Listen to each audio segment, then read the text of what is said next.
ভগবানের আরাধনা বা পূজা করার জন্য কি আমাদের উপোস করা উচিত? আসুন একটু জেনে নিই। একজন গৃহবধূ ছিলেন যিনি রোজ সকালে ঘুম থেকে উঠে স্নান করে নিজের জন্য খাবার রান্না করে সেই খাবার খেয়ে ভগবানের আরাধনা করতেন এবং তিনি তার ইচ্ছা মতোই যতটা সময় সম্ভব তিনি ভগবানের সেবায়, ভগবানের গুণগানে, ভগবানের আরাধনায় সময় কাটাতেন। তো এভাবেই চলতে থাকলো। একদিন তার বাড়িতে একজন আত্মীয়া আসলেন এবং সে আত্মীয়া যখন দেখলেন তিনি সকালে স্নান করে রান্না করে সেই খাবার খেয়ে ভগবান শ্রীকৃষ্ণের ভজনা করছেন, তখন তিনি তাকে খুব বকাবকি করলেন। বললেন যে তুমি প্রভুকে না খাইয়ে নিজে আগে খেয়ে নিচ্ছ, তারপরে তার ভজনা করছো।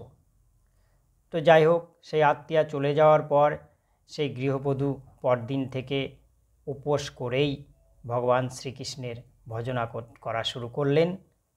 কিন্তু তিনি অনুভব করলেন যখন তার ভজনার মাঝপথে ক্ষুধা পেয়ে যায় তখন ঠিক কোনোভাবেই ভগবানের সেবায়, ভগবানের আরাধনায় নিজেকে সঠিকভাবে মনোনিবেশ করতে পারছেন না। তো এমতো অবস্থায় একদিন তার বাড়িতে একজন সাধু বেশে ভিখারি আসলেন। সেই গৃহবধূ সেই সাধু বাবাকে জিজ্ঞাসা করলেন এরকম হওয়ার তার কারণ কি? তখন সেই সাধু বাবা বললেন, মা, ভগবান কি তোমাকে কখনো বলেছে বা কাউকে কোথাও বলেছেন যে খালি পেটে বা উপোস থেকে তার আরাধনা করতে হবে? ভগবান এটাই বলেছেন, যদি কেউ ভক্তিভাবে যে কোনো সময়ে যথাস্থানে বা যে কোনো স্থানে যখন যেমনভাবে আমার ভজনা করবে, আমি তার সেই সাধনা গ্রহণ করি এবং তার ইচ্ছামতো ফল প্রদান করি। কেউ যদি ভগবানকে কায় মনোবাক্যে ভক্তি সহকারে ভজনা করে, সে খালি পেট হোক আর ভরা পেট হোক, ভগবান তার সেই উপাচার গ্রহণ করে, সেটা জল তুলসীই হোক আর মহাপ্রসাদ দামি দামি প্রসাদই হোক। যদি না দামি দামি প্রসাদ ঠাকুরের সামনে অর্পণ করে ভক্তি না থাকে, তাহলে তার কোনো মূল্য নেই, সেটা প্রসাদেই পরিণত হবে না।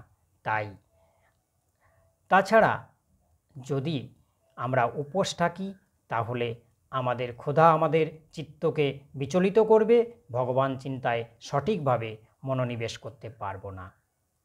সাধু বাবার সেই উপদেশ শুনে সেই গৃহবধূ পরদিন থেকে পূর্বের ন্যায় স্নান করে নিজের জন্য খাবার রান্না করে খেয়ে তারপর ভগবানের সাধনা পূজা উপাচার করতে থাকলেন।